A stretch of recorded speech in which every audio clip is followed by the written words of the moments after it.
izin indah. Bismillah.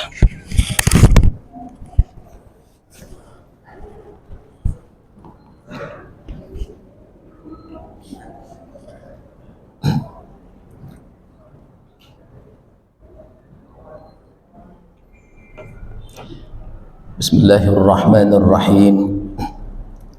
Assalamualaikum warahmatullahi wabarakatuh.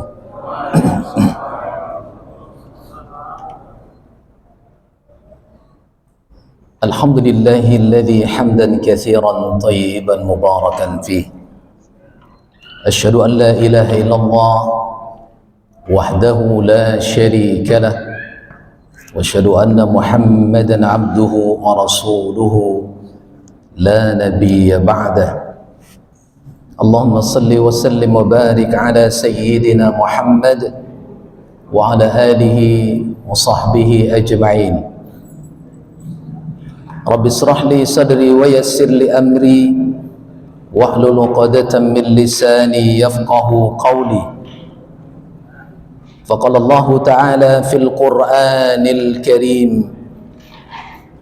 أعوذ بالله من الشيطان الرجيم ولا تنكحوا المشركات حتى يؤمن ولأمة مؤمنة خير من مشركة ولو أعجبتكم ولا تنكحوا المشركين حتى يؤمنوا ولعبد مؤمن خير من مشرك ولو أعجبكم أولئك يدعون إلى النار والله يدعو إلى الجنة والمغفرة بإذنه ويبين آياته للناس لعلهم يتذكرون. صدق الله العظيم. Surah Al-Baqarah ayat 221. Imam besar yang kita hormati, para alim, para tuan guru, tokoh masyarakat, cerdik pandai, wabil khusus kepada seluruh kaum muslimin wal muslimat sidang jamaah yang dimuliakan Allah Subhanahu wa ta'ala. Kita persembahkan syukur yang mendalam kehadiran Allah Subhanahu wa ta'ala. Sampai detik, saat dan kesempatan hari ini kita masih diberikan waktu, diberikan kesempatan untuk mengisi sisa umur yang ada dalam kebaikan dan menuju ridha Allah Subhanahu wa ta'ala. Salawat dan salam kepada Rasulullah sallallahu alaihi wasallam. Allahumma salli ala sayyidina Muhammad wa ala ali Muhammad. Assalamu alayka ya Rasulullah. Ada sebuah doa yang diajarkan baginda Rasulullah sallallahu alaihi wasallam, di mana doa ini terdapat dalam hadis yang diriwayatkan Imam Muslim, di mana Rasulullah sallallahu alaihi wasallam mengajukan 5 permintaan khusus kepada Allah Subhanahu wa taala. Kata para ulama, doa ini adalah doa yang mencakup kesempurnaan kebahagiaan untuk di dunia dan doa yang mencakup untuk kesempurnaan kebahagiaan di akhirat nanti. Kami yakin dan kami percaya Bapak Ibu yang dimuliakan Allah sudah hafal doa ini, sudah pun sering mendengar mungkin kajian tentang doa ini. Akan tetapi kita ulang kembali pada malam ini kaum muslimin yang dimuliakan Allah Subhanahu wa ta'ala. Apa 5 permintaan yang diajukan oleh Rasulullah kepada Allah Subhanahu wa ta'ala? Yang pertama, bunyi doanya adalah Allahumma aslih li dinil ladhi huwa ismatu amri. Yang kedua, wa aslih li dunyaya allati fiha ma'ashi. Yang ketiga, wa aslih li akhirata allati fiha ma'adi. Yang keempat, waj'alil hayata ziyadatan li fi kulli khair. Yang kelima, waj'alil mauta rahatan li min kulli syarr. Yang pertama yang diajukan oleh Rasulullah kepada Allah Subhanahu wa taala, di mana Rasul meminta kepada Allah islah terhadap agama, islah dalam agama, yakni kebaikan-kebaikan dalam beragama. Islam yang telah diajarkan Rasulullah, yang telah diwariskan kepada Rasul, diwariskan kepada para sahabat, diwariskan kepada tabi'in, atba'ut tabi'in, para ulama, lalu sampai kepada kita, adalah agama yang menjamin keselamatan sehingga dia akan menjadi benteng dalam segala kehidupan kita. Maka tidak ada wasiat yang paling indah yang akan kita tinggalkan kepada anak cucu kita melainkan wasiat dalam keimanan dan ketakwaan kepada Allah Subhanahu wa taala. Wasiat dalam hidup pada Islam, wasiat dalam ketangguhan iman dalam mendulang tinggi kehormatan dan kedudukan Islam yang tinggi. Karena itulah yang akan memuliakan siapapun, itulah yang akan meninggikan derajat siapapun.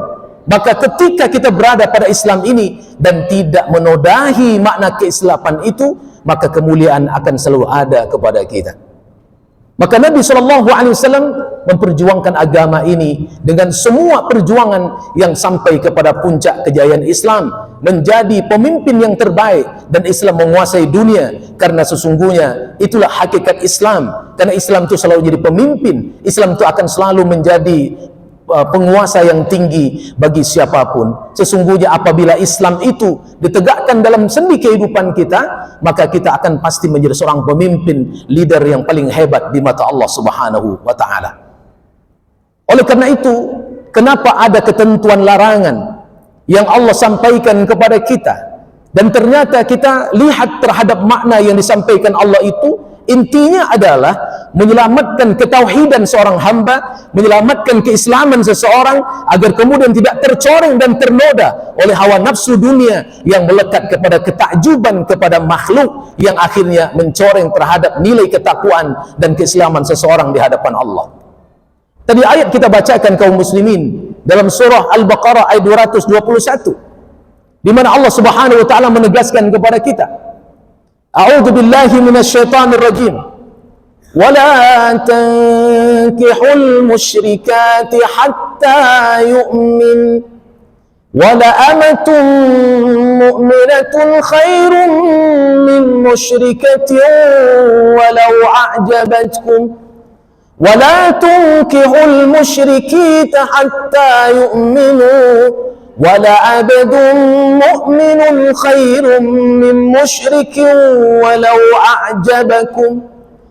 Kata Allah Subhanahu wa taala, jangan sampai engkau nikahi seorang perempuan yang musyrik itu sampai kemudian mereka menyatakan iman kepada Allah, sampai mereka menyatakan keislamannya kepada Allah, sehingga Allah memberikan penegasan yang begitu dahsyat.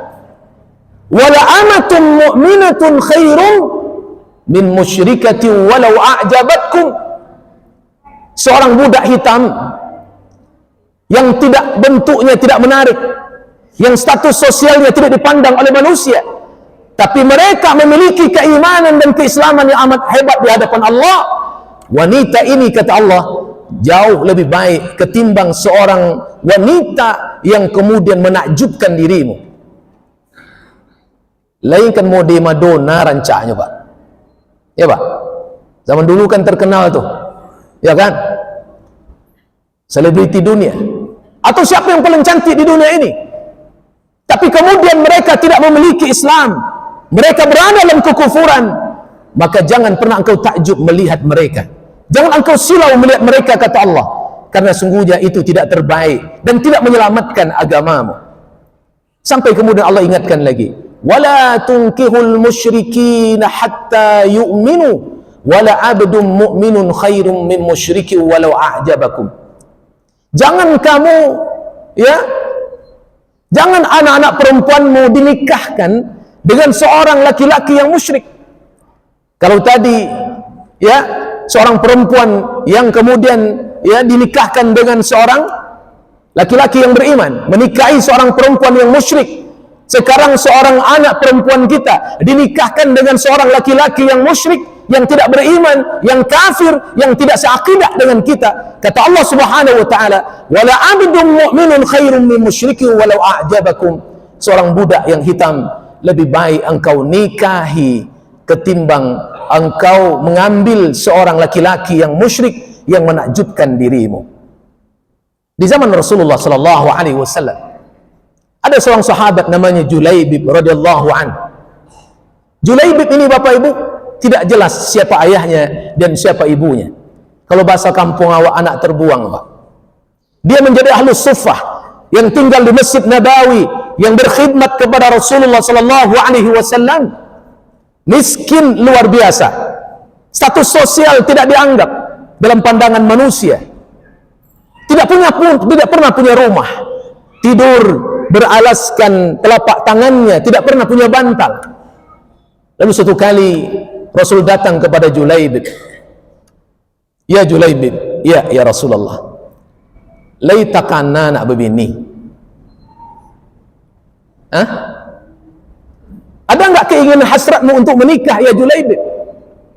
Ada sih ya Rasulullah. Cuman padusi malu yang namu jambu apa? Bantulah kurui, hiduplah musikin, asal usul tak jelas. Siapa yang mau dengan saya? Mau sih ya Rasulullah, tapi padusi perempuan yang mana yang mau sama saya? Kemudian Rasul mengatakan, oke, begini caranya Julaibib. Besok engkau siapkan pakaianmu yang terbaik yang kau punya. Aku akan membawa engkau kepada seorang anak, sebuah rumah pembesar dari kaum Ansar, yang dia punya anak gadis yang cantik jelita. Aku berhasrat ingin menikahkan engkau dengan dia. Sonang tak Julaibib, Pak? Kok tiba di awak Julaibib ba'aras tu? Oh, rasa mimpi itu Julaibib. Tapi ini Rasul yang menawarkan, manusia yang perkataannya tidak ada kebohongan, maka dia percaya kepada Rasulullah. Dia ikut saja dengan apa yang dikatakan Rasul dan direncanakan Nabi. Datang ke rumah tokoh Ansar ini, sampai di rumahnya diketuk pintu, Nabi ucapkan salam, lalu segala masuk dan sampaikan hajat sama Nabi sallallahu alaihi wasallam. Ya saudaraku, aku bermaksud datang ke sini adalah hendak ingin melamar anak gadismu. Sonang tak dia, Pak? Oh, ceria, Pak. Rasul yang hendak melamar anak gadis kita. Sebentar lagi anak kita akan menjadi ummul mukminin dan menantu kita adalah seorang Rasul. Senang luar biasa tuh tokoh Ansar ini. Tapi Nabi belum titik kalimatnya, baru koma, Pak. Tapi aku mengelamar anak gadismu bukan untukku, tapi untuk sahabatku. Sahabatmu yang mana ya Rasulullah? Sahabatku yang bernama Julaibib. Tapan nuang apa tadi? Berubah langsung wajahnya. Dia tahu tuh Julaibib itu siapa? No. Tak mungkin ya Rasulullah. Anak kami yang cantik jelita, yang kemudian terjaga dan terawat dengan akidah yang baik, lalu akan diberikan dengan Julaibib. Karena di bangsa Arab itu kalau orang tak jelas asal muasalnya, itu aib, Bapak Ibu. Silsilah keturunannya enggak jelas. Maka kemudian no. Ibunya menolak, abi juga menolak. Lalu kemudian ternyata Masya Allah, anak gadisnya yang mendengar penolakan abi dan uminya, lalu dia keluar dari kamar dan bertemu dengan abi dan uminya. Lalu apa kata anak gadis ini? Ya abi, ya umi, aku mendengar tadi pinangan Rasulullah yang memilihkan jodoh untukku. Aku mendengar tadi aku akan dijodohkan dengan Julaibib. Tiba-tiba abi dan umi menolaknya. Ya abi, ya umi, tegakah abi dan umi menolak pinangan orang yang paling mulia yang memilihkan aku suami yang terbaik? Aku terima Julaibib sebagai suamiku. Nikahkan aku dengan Julaibib. Tak mungkin kita menolak pinangan Rasulullah. Berarti kemuliaan bagi diri kita dan keluarga kita. Lihat produksi zaman kini modeko, Pak. Kuado bisa bertambuh cari itu, Pak. Ya. Bapak Ibu yang dimuliakan Allah, dinikahkan Julaibib dengan laki-laki yang miskin ini, yang status sosialnya tadi tidak dianggap oleh ayahnya, tapi dia seorang yang saleh, orang yang dekat dengan Rasulullah sallallahu alaihi wasallam. Sampai dalam riwayat disebutkan ketika malam pertamanya Julaibib bersama istrinya, mohon maaf Bapak Ibu, belum sempat lagi Julaibib menyentuh kulit istri yang sangat cantik luar biasa itu, dan panggilan jihad pun terjadi. Maka dia minta izin kepada istrinya, wahai istriku, izinkan aku bersama Rasul untuk berjuang di medan perang. Aku tinggalkan engkau sesaat. Wahai suamiku, pergilah engkau ke medan perang. Semoga ada kemuliaan untuk kita. Bukan hanya menyuruh laki supaya capek mati, bukan. Bukan, Pak. Dia paham kemuliaan seorang suaminya yang mendahulukan seruan Allah ketimbang hawa nafsunya. Itu yang dipahami oleh istrinya. Sampai kemudian perang itu usai, kaum muslimin, di antara sahabat yang tidak datang lagi berjumpa dengan Rasulullah adalah Julaibib. Lalu Nabi tanya, "Aina Julaibib? Di mana Julaibib? Tolong kalian cari." Maka Julaibib ditemukan telah bersimbah darah. Lalu apa kata Nabi sallallahu alaihi wasallam? Sesungguhnya Julaibib telah diperebutkan oleh bidadari di surganya Allah subhanahu wa ta'ala karena kemuliaan iman dan ketauhidannya. Perempuan ini perempuan yang mulia yang telah mempersiapkan dirinya untuk menikah dengan seorang laki-laki yang beriman yang begitu mulia di hadapan Allah subhanahu wa ta'ala. Apa maknanya? Akidah, keselamatan keislamannya jauh lebih aula di atas segala apa yang ada di semua dunia yang melekat pada seseorang. Makanya tidak ada wasiat para nabi dan para rasul itu kecuali mereka mengingatkan anak cucu mereka berada pada Islam yang kafah ini. Jangan keluar dari Islam itu, apapun godaannya, apapun tawarannya. Maka sering kita tanya kepada ibu-ibu, kalaulah anak gadis kita, mohon maaf ibu, dilamar seorang laki-laki gagah, gagah luar biasa, kaya luar biasa, hartanya triliunan, tapi akidahnya tidak sama dengan kita. Lalu ibu dibujuk dengan rumah 10 miliar asalkan mengikhlaskan anak gadisnya. Namun ibu 1 triliun? Iya mana?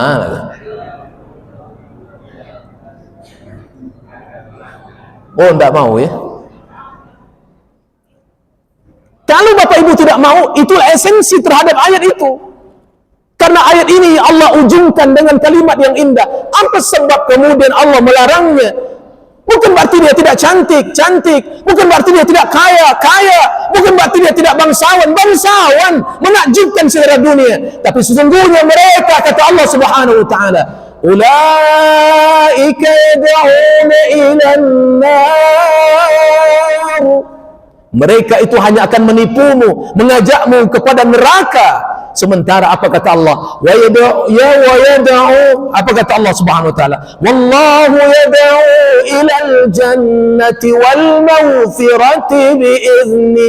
Sementara Allah dan agamanya yang hak ini, kenapa dilarang? Kenapa tak boleh? Karena syariat ini menyelamatkan kita. Itulah ajakan yang Allah serukan kepada kita umat, agar kemudian engkau selamat menuju surga dan selamat mendapatkan keampunan dari Allah Subhanahu wa ta'ala. Maka apa kata Nabi Ya'qub alaihissalam? Am kuntum syuhada'a idh hadara Ya'qub al-maut idh qala li banihi ma ta'buduna min ba'di qalu na'budu ilahaka wa ilaha abaika Ibrahim wa Ismail wa Ishaq ilahan wahida wa nahnu lahu muslimun. Nabi Ya'qub sakarat, dia kumpulkan anak-anaknya, dia ingin berwasiat kepada anak-anaknya, dia ingin bercakap dengan anak-anaknya, dia ingin mengecek, ingin ngomong, ingin memastikan anak keturunannya, betulkah ketika aku mati nak, apa yang kau sembah nanti setelah ayah pergi meninggalkan dunia ini? Lalu kemudian anak-anaknya berkata, qalu na'budu ilahaka wa ilaha abaika Ibrahim wa Ismail wa Ishaq ilahan wahida wa nahnu lahu muslimun. Ayah, gak usah risau ayah, gak usah cemas ayah, kalaupun ayah pergi hari ini, kami akan sembah Tuhanmu, Tuhannya Ibrahim, Tuhannya Nabi Ishaq, ya Tuhannya Nabi Ismail, Nabi Ishaq. Siapa dia? Ilahan wahida wa nahnu lahu muslimun. Ayah tak usah risau ayah, kami akan tetap setia dengan Islam, dan kamu tak akan tinggalkan Islam ini, wahai ayah. Kalau model itu kita dihadapkan kepada anak-anak saat sakratul mautnya, kira-kira sonang nak mati awak, Pak? Ini baru sakit di atas pembaringan, di depan ayahnya si anak ini berkelahi gara-gara kebun sawit yang 100 hektar itu. Di depan ayahnya dia berkelahi gara-gara ruko yang 10 biji di Jalan Sudirman itu. Ada? Enggak ada di sini. Kalau model itu, Pak, boleh nak mati awak, Pak? Hilang hakikat dunia yang melekat selama ini kepada dirinya, hilang jabatan dan semua harta yang Allah titipkan kepadanya. Kenapa? Karena anak cucunya tidak mengenal Allah Subhanahu wa ta'ala. Berat, Bapak Ibu. Makanya Nabi Ibrahim alaihissalam menangis bermunajat kepada Allah, Rabbi ja'alni muqimas salata wa min dhurriyyati Rabbana wa taqabbal du'a. Jadikan aku, ya Allah, dan ahli keluargaku, anak cucuku ahli salat. Kalau mereka sudah ahli salat, semuanya selamat. Mereka ahli salat diberi jabatan, selamat. Mereka ahli salat diberikan harta, selamat. Mereka ahli salat diberikan dunia kepada mereka, insya Allah selamat. Itu diminta oleh Nabi Ibrahim alaihissalam. Tidak ada yang paling disedihkan Nabi sallallahu alaihi wasallam bukan karena pamannya meninggal, tidak. Yang meninggal pasti sudah sampai ajalnya. Nabi Muhammad tidak sedih karena pamannya meninggal dunia, bukan. Tapi yang disedihkan oleh Nabi sallallahu alaihi wasallam adalah karena pamannya meninggal dalam keadaan kafir. Orang yang telah membela dakwah Rasul, yang meletakkan dirinya terdepan, bahkan nyawa dipertaruhkan membela kehormatan keponakannya Rasulullah, tapi dia mati dalam keadaan kafir. Ya am, qul la ilaha illallah kalimatan uhajju laka indallah. Paman, ucapkan kalimat ini, paman, engkau selamat jumpa dengan Allah. Tapi Abu Talib tetap mengatakan tidak, dan tak mau untuk membaca kalimat itu. Akhirnya dia mati dalam keadaan kufur. Itu disedihkan Nabi. Nabi sedih karena orang yang sangat dicintainya tidak mendapatkan hidayah. Sampai Allah kemudian mengingatkan Rasulnya, innaka la tahdi man ahbabta walakinna Allah yahdi man yasha. Muhammad, hidayah itu bukan urusanmu. Engkau sudah selesai tugasmu. Fadzakir innama anta mudzakir. Engkau memberi peringatan kepada mereka, sudah selesai tugasmu. Tapi hidayah adalah milikku, kata Allah. Engkau tak bisa memaksa hidayah masuk ke dalam hatinya. Sedih, Bapak Ibu. Maka oleh karena itu, mari kita jaga agama anak-anak kita, keturunan-keturunan kita, agar kemudian agama Islam terbaik dalam kehidupan dan menjadi benteng untuk menyelamatkan kita. Mudah-mudahan kita semua ini menjadi ahli surga, amin ya rabbal alamin. Anak cucu kita juga, amin. Menantu-menantu dan keturunan kita, amin ya rabbal alamin. Ini yang pertama, yang kemudian Nabi ajukan permintaan khusus kepada Allah Subhanahu wa ta'ala. Yang kedua Bapak Ibu, doanya adalah wa aslih li dunyaya allati fiha ma'ashi. Ya Allah, jadikan dunia aku ini islah, dunia ini terbaik, ya Allah.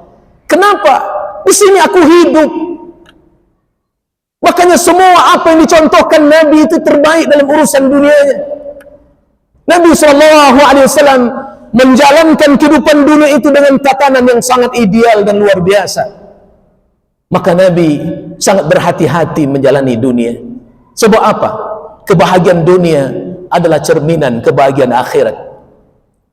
Sampai Syekhul Islam Ibnu Taimiyah pernah mengatakan, kalau engkau tidak pernah merasakan bahagia di dunia, bagaimana engkau akan bisa mendapatkan bahagia di akhirat? Apa sebabnya? Karena ternyata ukuran bahagia di dunia itu adalah ketika kita bersama dengan Allah. Nanti buka surah Al-Jumu'ah ayat 10 di rumah. Allah memberikan 4 rumus terhadap kesuksesan seseorang pada dunia. A'udzu billahi minasy syaithanir rajim. Fa idza qudiyatis shalah fantashiru fil ard wabtaghu min fadlillah wazkurullaha katsira. Berujung ayat la'allakum tuflihun. Pondasi kesuksesan seorang manusia pada dunia itu ternyata adalah ketundukan pada agama tadi. Apa maknanya? Mereka mendirikan salat.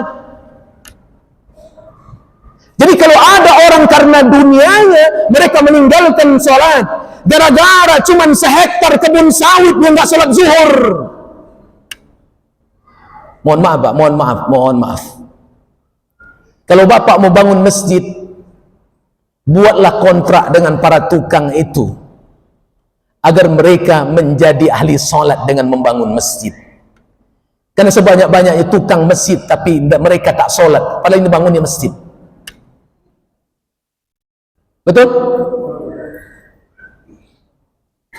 Kalau Bapak nanti buat proyek pengembangan masjid, buat akadnya.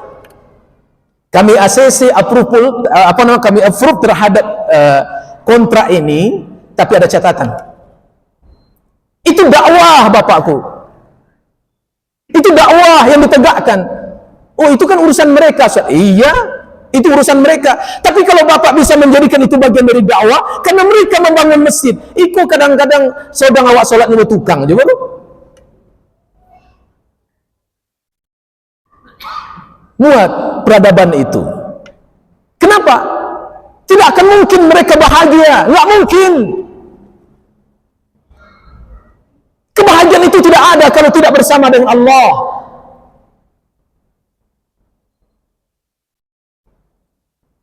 Dua minggu yang lalu saya diberi nasihat oleh seorang orang tua. Dia diskusi. Beliau ini orang yang matang di dakwah di zamannya. Ananda, iya. Menurut Ananda gimana berpikirnya? Apa itu Ayanda? Hari ini banyak manusia yang mohon maaf kata beliau, ketika diberikan ujian dan musibah oleh Allah, dia hanya sibuk memperbaiki fisik dari bangunan dan struktur duniawi. Tapi mereka lupa memperbaiki apa yang menyebabkan musibah itu didatangkan oleh Allah. Apa maksud ayah? Saya setuju jalan itu diperbaiki, nggak ada masalah kata beliau. Tapi apa yang menyebabkan jalan itu dijadikan musibah sama Allah? Apa sebabnya? Mungkin LGBT-nya, mungkin mohon maaf zinanya, mungkin judi online-nya. Betul nggak kira-kira kalimat beliau? Kalau manusia hanya sibuk kemudian memperbaiki urusan dunianya agar mereka katanya bahagia, tidak ada ceritanya. Lebih awal lagi umat terdahulu mendahului kita dalam urusan dunia. Mereka hebat. Kaum Ad, Shaddad bin Ad sudah bisa membuat istana. Bahkan istana itu ingin menandingi surganya Allah. Dia baca kitab-kitab samawi oleh Shaddad bin Ad. Dia kumpulkan ahli insinyur-insinyurnya. Dia sebuatkan riset sebuah negeri, ingin meletakkan bangunan yang kokoh itu agar bercisur itu menjadi sejarah. Maka Allah sebutkan kisah itu dalam Al-Quran. Alam tara kaifa fa'ala rabbuka bi'ad irama dhatil imad. Apakah engkau tidak melihat satu tamsilan tentang sebuah negeri yang bangunannya tinggikan kokoh oleh Allah Subhanahu wa taala? Di mana Iram itu? Di Yaman. Hari ini sejarah itu masih ada. Kalau Bapak punya duit lebih, umrah sudah, haji sudah, menyentuh anak yatim selalu, bantu fakir miskin, bersedekah, baik. Lalu kemudian uang masih lebih, bawalah ke sana, enggak apa-apa. Fasiru fil ardi, fanzuru kaifa kana akibatul mukadzibin. Berjalanlah kamu di muka bumi, tengok akibat orang-orang yang mendustakan ayat-ayat Allah. Enggak apa-apa. Tapi jangan pakai selfie tibur situ, enggak pulang, enggak ke masjid sama, enggak. Lain baca lihat tapi tidak menjadi ibrah, itu tidak jadi hikmah namanya. Ya Bapak Ibu, 300 tahun gedung itu dibangun, lengkap dengan semua perhiasan seperti bagaimana surga disebutkan. Ia membuat seperti itu. Apa kata Syaddad? Surga itu bisa kami hadirkan di dunia, nggak perlu nunggu di akhirat. Tapi kesombongan itu membuat mereka tidak mau dekat dengan Allah. Sampai ketika sudah berbondong-bondong mereka menuju istana itu, Allah kirim seorang malaikat untuk menegur Syaddad bin Ad dari keturunan kaum Ad. Wahai Syaddad, engkau sembahlah Allah, jangan engkau sombong menyembah selain Allah. Engkau Islamlah kepada Allah. Tapi Syaddad tidak mau, dia sombong. Maka apa kata Allah? Malaikat, tiupkan angin yang kencang dan gulung mereka semuanya. Jangan ada yang tersisa lagi di antara mereka, karena mereka kufur kepada aku. Digulung semua Pak, nggak ada yang tersisa. Satu pun di antara mereka tak sempat menikmati indahnya istana yang mereka buat sendiri. Artinya apa? Kalau mereka sudah dunia, mereka sudah dapatkan, tetapi mereka tidak akan pernah mendapatkan kebahagiaan kalau mereka tidak mendirikan kewajiban kepada Allah. Yang kedua, apa kata Allah? Fantashiru fil ardh, berikhtiarlah, bekerjalah, berusahalah, apapun profesinya silahkan. Anda mau pejabat silahkan, Anda mau jadi pedagang silahkan, Anda mau jadi seorang pengusaha silahkan, tidak ada masalah. Yang penting tujuanmu adalah Allah. Sehingga kemudian Nabi memberikan ajaran yang sangat indah. Sampai kalau engkau berdagang, apa kata Nabi? Wa man ghassana falaysa minna. Kalau engkau penipu, jangan engkau menipu. Karena orang yang menipu itu, kata Nabi, bukan termasuk golongan umatku, kata Nabi. Apa maknanya? Dunia dijalankan dengan menipu dan maling dan mencuri, itu bukan golongan umatku, kata Nabi sallallahu alaihi wasallam. Apa maknanya? Berjalanlah dengan profesimu, tetapi dengan tidak melanggar aturan Allah Subhanahu wa taala. Tadi selesai salat zuhur, ada seorang pejabat dari Kuansing, beliau akan menjadi ketua DPRD, saya nggak sebut nama. Dia cerita begini, Ustaz, di tempat kami ada kepala dinas, ada asisten, yang menurut semua pejabat adalah orang yang terbaik. Nah begitu saya bilang. Dia tak pernah mau mengambil yang bukan haknya. Kalau dia perjalanan dinas keluar, dia nggak pernah fiktif untuk membuat data yang tidak benar. Kalau bersisa uang itu, dikembalikannya kepada negara.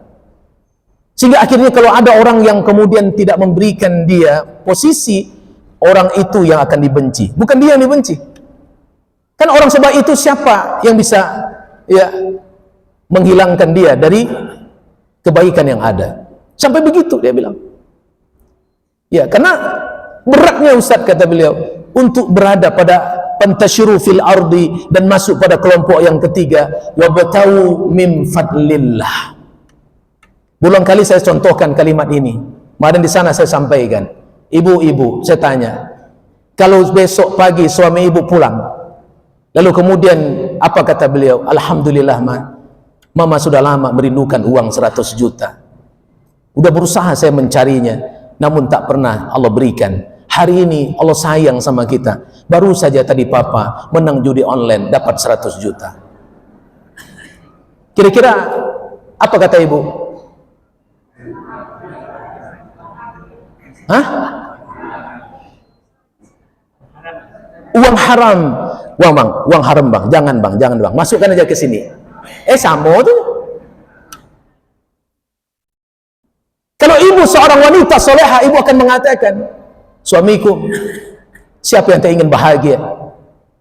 Jangankan dengan uang 100 juta bang, uang 100 miliar pun aku siap menerimanya, asalkan halal yang kau tuangkan ke mulut kami dan kau suapkan. Tapi jangankan 100 juta, 100.000 pun haram aku akan makan dari apa yang kau menafkahi. Lihat produksi zaman kini mereka bang. Inilah ibu-ibunya nih.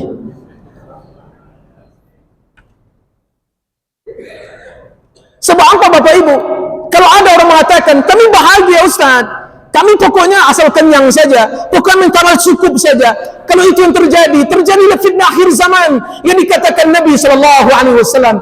Di akhir zaman nanti, kata Nabi, umatku mereka tak lagi memikirkan apa inti kemuliaan mereka. Syarafuhum mata'uhum. Kemuliaan mereka ditentukan oleh kepuasan perut mereka. Kalau urusan mereka sudah kenyang, mau halal mau haram, mereka tak peduli. Yang penting mereka bisa menggolkan apa yang mereka ingin dapatkan. Memang kalau mengaji halal haram kok agak borek, Pak. Kadang-kadang ada orang setuju, ada yang tidak setuju. Betul, Pak? Ya nggak apa-apa. Ya, Pak. Kenapa berat, Ustaz? Iya. Karena kalau haram, Pak, sholatnya gimana? Haji umrahnya gimana? Ada seorang jamaah umrah, ibu-ibu. Berkali-kali dia tawaf. Setiap kali dia tawaf, mohon maaf, tersingkap auratnya. Setiap kali tawaf, tersingkap auratnya. Lalu tanya oleh mutawif, ibu, apa sebenarnya yang terjadi sama ibu? Sampai ujung pertanyaannya, mohon maaf ibu, apakah uang yang ibu bawa ke sini uang halal atau uang haram? Ustadz, yang saya bawa ke sini uang haram. Itu baru di dunia, Pak, disingkap sama Allah. Andaikan hari ini Allah singkap itu, berat bagi kita, Bapak Ibu. Maka bertaubatlah. Bertaubatlah, Bapak Ibu. Menangislah kepada Allah. Saya selalu mengatakan, Bapak Ibu, saya ketemu seorang ibu-ibu jual keripik. Lalu dia berkata, kami bersyukur Ustaz, dengan jual keripik saya bahagia. Saya ikut bisa membantu perjuangan seorang suami saya. Saya berniat membantu jual keripik ini, membantu nafkah terhadap penafkahan suami, agar kami selalu berada pada yang halal, Ustaz. Hebat, saya bilang. Maka ketika tangan Anda melepuh, ketika kaki kita tertusuk duri demi menafkahi anak-anak dan keluargamu dengan yang halal, Allah akan tersenyum melihat kita. Ketimbang tanganmu tidak pernah tergores oleh apapun, tapi yang kau lakukan adalah haram, Allah murka dan marah kepada kita. Biarlah engkau bau keringat yang bau, asalkan wangi di surga, karena halal yang engkau jemput dari rezeki Allah, engkau suapkan kepada anak istrimu, itu kemuliaan yang akan menjamin kebahagiaan. Iya, Bapak Ibu.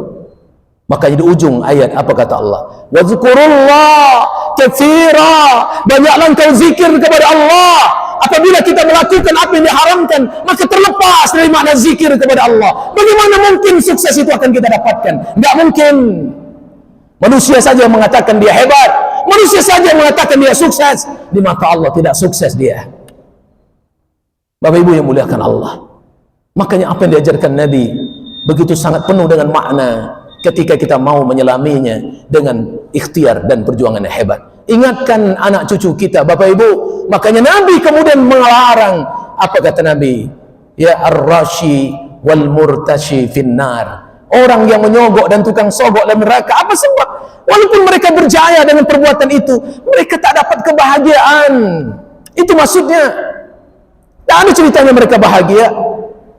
Kebahagiaan adalah apa yang Allah berikan keriduannya kepada kita. Itulah inti kebahagiaan. Tapi kalau Allah tak meridhai, tak ada kebahagiaan yang dimiliki oleh siapapun. Subhanakallahumma wa bihamdika, asyhadu an la ilaha illa anta, astaghfiruka wa atubu ilaik. Assalamualaikum warahmatullahi wabarakatuh.